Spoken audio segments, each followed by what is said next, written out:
Amém, queridos irmãos, chegamos à segunda-feira, quarta semana. Nessa quarta semana, o título geral é Casamento em Caná da Galileia. E o título da segunda-feira, Assim na terra como no céu. O versículo Apocalipse 4:1, que diz: Depois destas coisas olhei, e eis não somente uma porta aberta no céu, como também a primeira voz que ouvi, como de trombeta ao falar comigo, dizendo: Sobe para aqui, e te mostrarei o que deve acontecer depois destas coisas. Senhor Jesus, obrigado, Senhor. Obrigado por mais um dia. Obrigado, Senhor, por termos uma porta aberta. Essa porta aberta ninguém pode fechar. E essa porta nos leva até o céu, para ver as coisas conforme o Senhor vê, para conhecer a Tua vontade. Nós também, Senhor, abrimos a porta do nosso coração ao Senhor, para que o Senhor governe a nossa vida. Não apenas para que o Senhor entre como um visitante, mas que o Senhor habite ricamente em nossos corações, para que o Senhor nos encabece, para que a Tua vontade seja feita, não a nossa vontade. Te agradecemos também, Senhor, por Tua palavra que é Espírito e vida e traz a Tua pessoa para nós. Dia após dia, nós queremos mergulhar na Tua palavra, nos encher de Ti. Obrigado pela direção que o Senhor tem nos dado e por tudo que o Senhor tem falado. Cada dia ficamos mais claros a respeito do Teu caminho, a respeito da Tua vontade. Que o Senhor continue falando e fale até a Tua volta com cada um de nós, Senhor. Pois Teu falar é essencial para as nossas vidas. Obrigado, Senhor. Jesus é o nosso Senhor.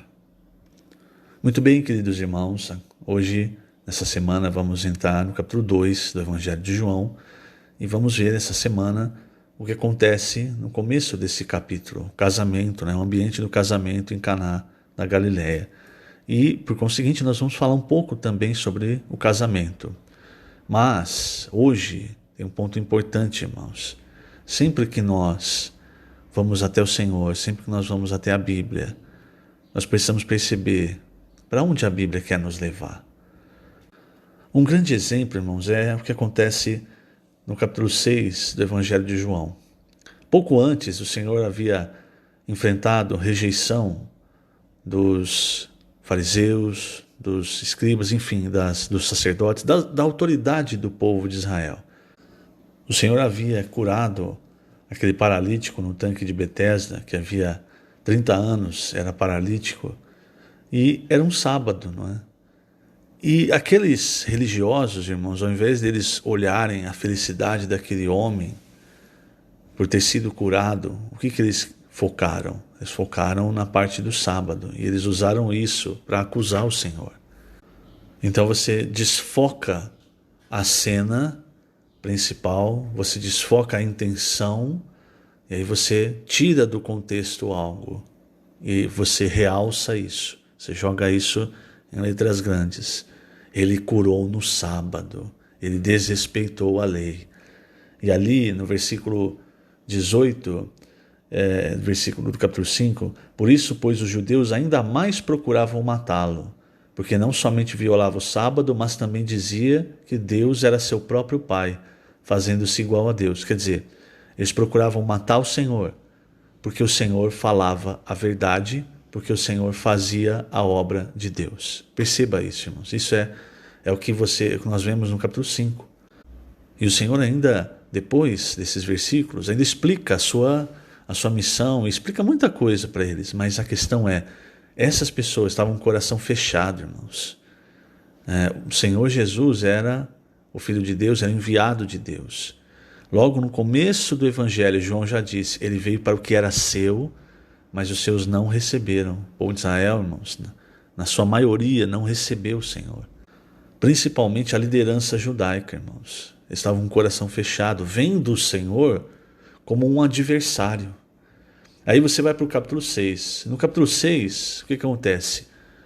Haviam muitas pessoas seguindo o Senhor, ouvindo o que o Senhor tinha para falar, e aí o Senhor multiplicou os pães. E de repente, essas pessoas voltaram para seguir o Senhor. Mas, se você olhar o versículo 26 do capítulo 6, o Senhor diz assim, Respondeu-lhes Jesus: em verdade vos digo, vós me procurais, não porque vistes sinais, mas porque comestes dos pães e vos fartastes. Trabalhai não pela comida que perece, mas pela que subsiste para a vida eterna, a qual o Filho do Homem vos dará, porque Deus o Pai o confirmou com o seu selo. Então, há pessoas, e isso no meio do povo de Deus, que vão buscar a Deus por interesse. No caso, essas pessoas, elas comeram e se fartaram. E aí elas pensaram, bom, vamos atrás dele de novo, né? Quem sabe ele faça isso todos os dias. E quando elas viram que o Senhor não ia multiplicar os pães novamente, que o Senhor estava ensinando que ele era o pão que elas precisavam, irmãos, aí eles começaram a, novamente, distorcer as coisas, pegar detalhes, que são detalhes ínfimos, e colocar em evidência. Por exemplo, no versículos 41 e 42, diz assim: murmuravam, pois, dele os judeus, porque dissera, eu sou o pão que desceu do céu. Está vendo? É uma verdade. Mas essas pessoas não estavam buscando a verdade. Elas buscavam outra coisa. No capítulo 5, você tinha a liderança que considerava Jesus, o enviado de Deus, como um inimigo. E por isso, o coração dele estava fechado. E essas pessoas aqui em João 6 tinham o coração fechado, por quê? Porque elas buscavam algo e esse algo não lhes foi dado. O Senhor não multiplicou os pães novamente. Então eles disseram, versículo 42, e diziam, não é este Jesus, o filho de José? Acaso não lhe conhecemos o pai e a mãe? Como, pois, agora diz, desci do céu? Veja, irmãos, essa é a estratégia de Satanás. Nós precisamos tomar cuidado com ela. Pega uma parte, tira de contexto e põe em evidência. De fato, irmãos, o Senhor nasceu de Maria ali como filho de José, né, como as pessoas conheciam. Ele era, logicamente, como nós sabemos, fruto do Espírito Santo, mas as pessoas, desde de criança, olhavam Jesus como filho de Maria, filho de José. Mas aí, irmãos, é você olhar as coisas com a visão natural. Aquele menino que nasceu, que era criança, que depois cresceu e se tornou esse homem que estava falando, Jesus, na verdade, irmãos, ele é o próprio Filho de Deus que desceu do céu para se tornar um homem. Então, veja a estratégia de Satanás. Nunca se esqueça disso. Pega um trecho. Isso ele fazia naquela época com Jesus, irmãos. E faz hoje também. Para quê? Para desviar a nossa atenção. O resultado disso aqui foi que até discípulos do Senhor, por não terem entendido a mensagem que o Senhor estava transmitindo, até discípulos do Senhor se afastaram, né? No final do capítulo 6, versículo 60 diz, muitos dos seus discípulos, tendo ouvido tais palavras, disseram, duro é esse discurso, quem o pode ouvir? E, versículo 66, à vista disso, muitos dos seus discípulos o abandonaram e já não andavam com ele. Veja, irmãos, nós não podemos ser os que não entendem, os que têm um coração duro, e por isso nós abandonamos, nós vamos procurar o nosso próprio caminho, ou porque nós queremos algo de Deus que Ele não nos deu. Ali o Senhor vira para Pedro e para os discípulos, na verdade, e pergunta, e vocês também? Vocês vão sair, vão retirar igual aos outros? E aí, irmãos, a palavra de Pedro, ela é essencial aqui. A resposta dele é, Senhor, para quem iremos? Tu tens as palavras da vida eterna. E nós temos crido e conhecido que Tu és o Santo de Deus. Então, irmãos, veja, a questão é receber as palavras da vida eterna.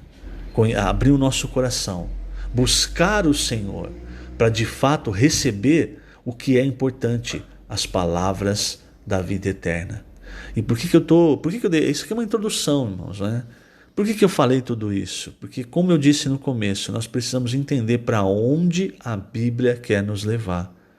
A Bíblia, irmãos, quer nos trazer as palavras da vida eterna. E muitas vezes nós não entendemos, porque estamos com o coração fechado, porque às vezes a palavra que está sendo falada, que é a palavra que o Espírito está inspirando, nós olhamos para o homem e fazemos como as pessoas fazem. Mas que?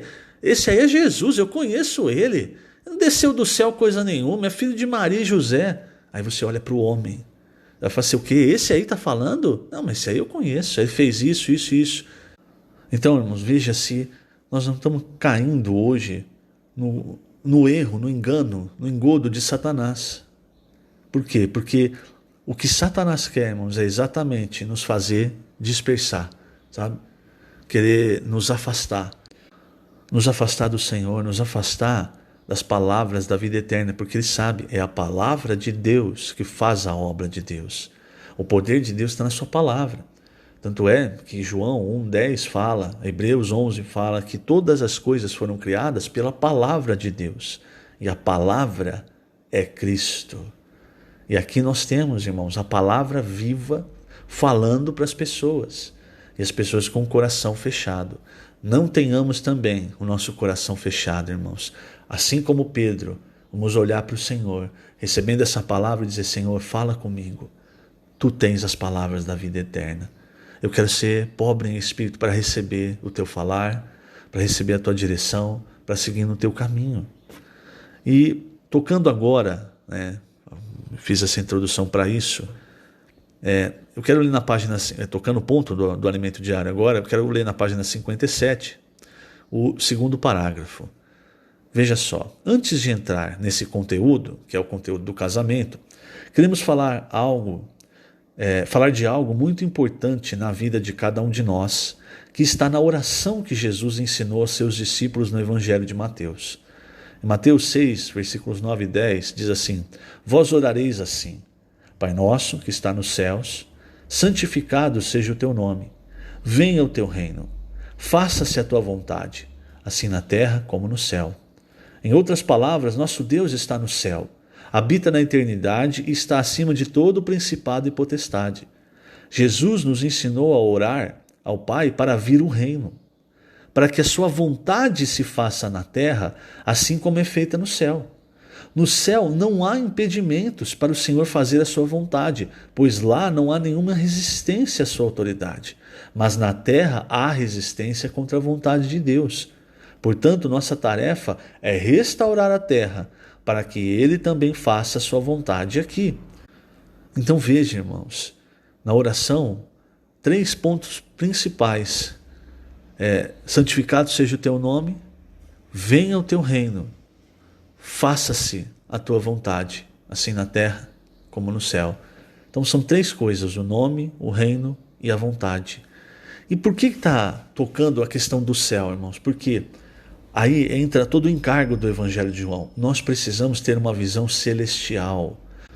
Nós passamos tanto tempo cuidando das nossas coisas, irmãos, nesse plano terreno, e damos pouco tempo para o Senhor, despendemos pouco tempo para buscar a palavra, para ouvir, para emergir na palavra, para orar, para pregar o Evangelho, enfim. Nós gastamos pouquíssimo tempo nisso, irmãos.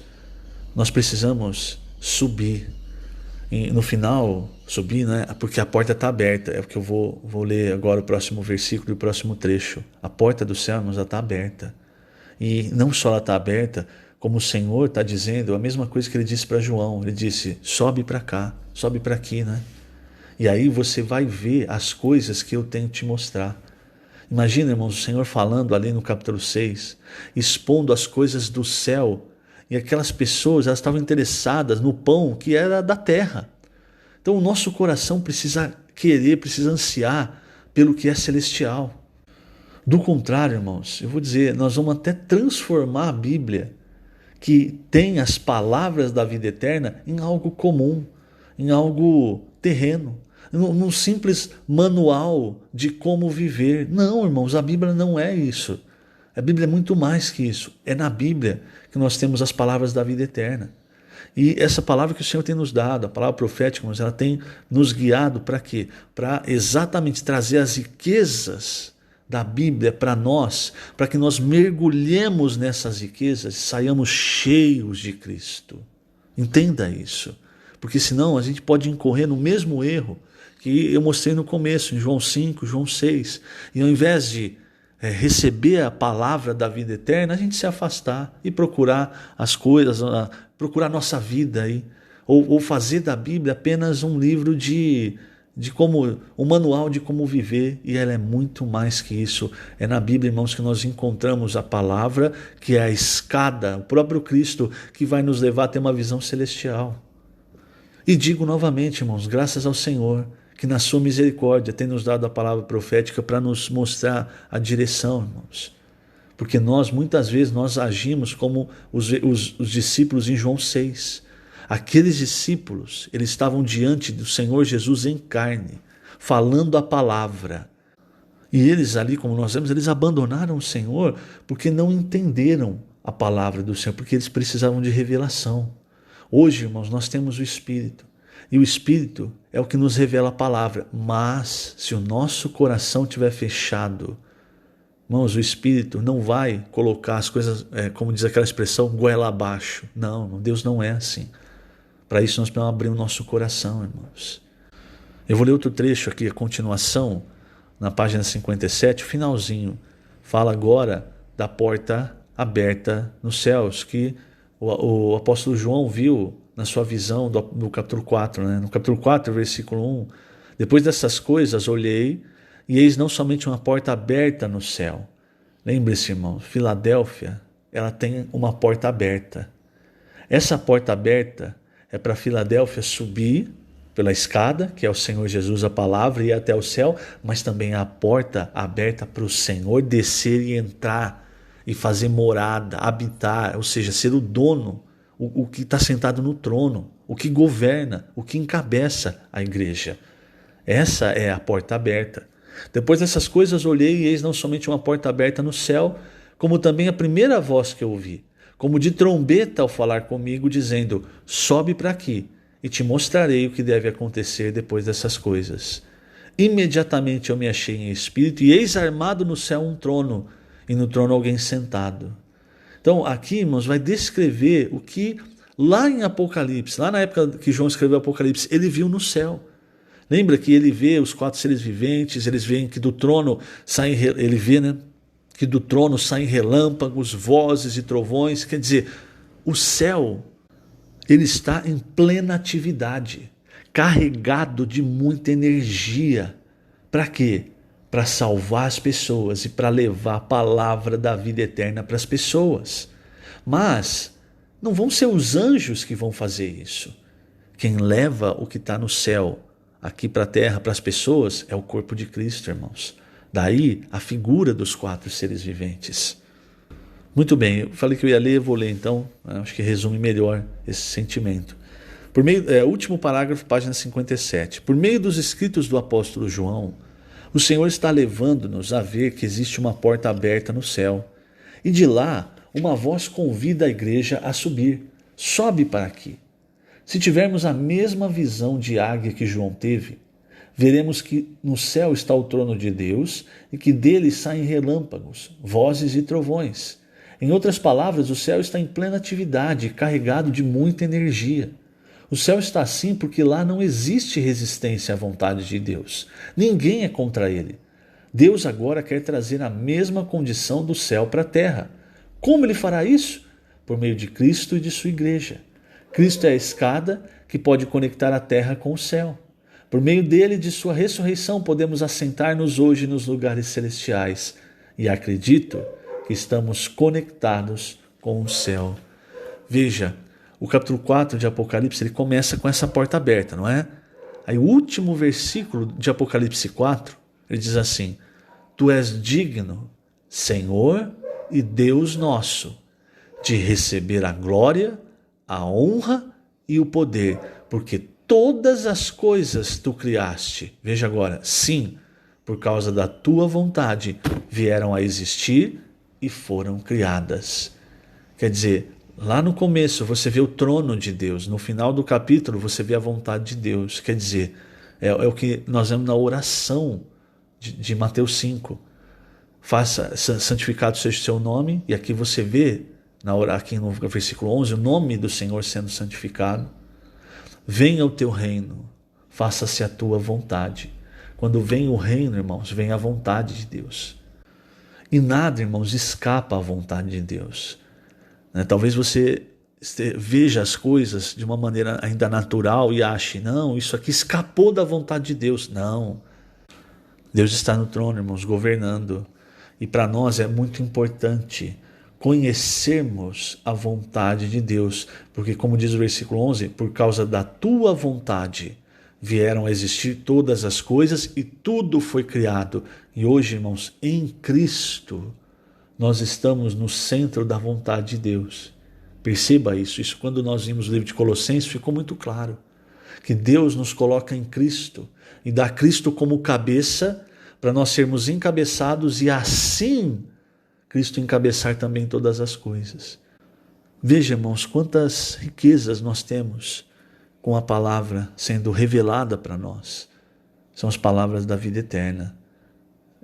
O descortinar da vontade de Deus, como Paulo fala em Efésios 3. Ele é muito claro, irmãos. Ele fala, olha, eu fui escolhido como um despenseiro para dispensar a vocês as riquezas insondáveis de Cristo. E hoje, irmãos, graças ao Senhor, nós podemos dizer, nós estamos recebendo das riquezas insondáveis de Cristo. E vai durar toda a eternidade.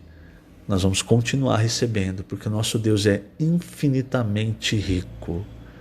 Então, querido irmão, aproveite, querida irmã, aproveite e suba, porque há um chamamento hoje. Sobe para aqui. Como é que eu vou subir? Não alcanço. Tem uma escada e tem alguém que quer te levar com asas de águia. Então, irmãos, veja, aí eu preciso querer dizer, Senhor, eu quero subir, Senhor, eu quero ver aquilo que o Senhor quer me mostrar para a minha vida, para a igreja, para a minha família, para as pessoas ao meu redor. Senhor, eu quero subir até o terceiro céu, quero ter a mesma visão que o Senhor, enxergar da mesma forma como o Senhor enxerga. Que o Senhor te abençoe grandemente nesse dia, querido irmão, querida irmã. Lembrando, estamos colocando essas gravações no canal do YouTube da Igreja em Ribeirão Preto. Jesus é o Senhor.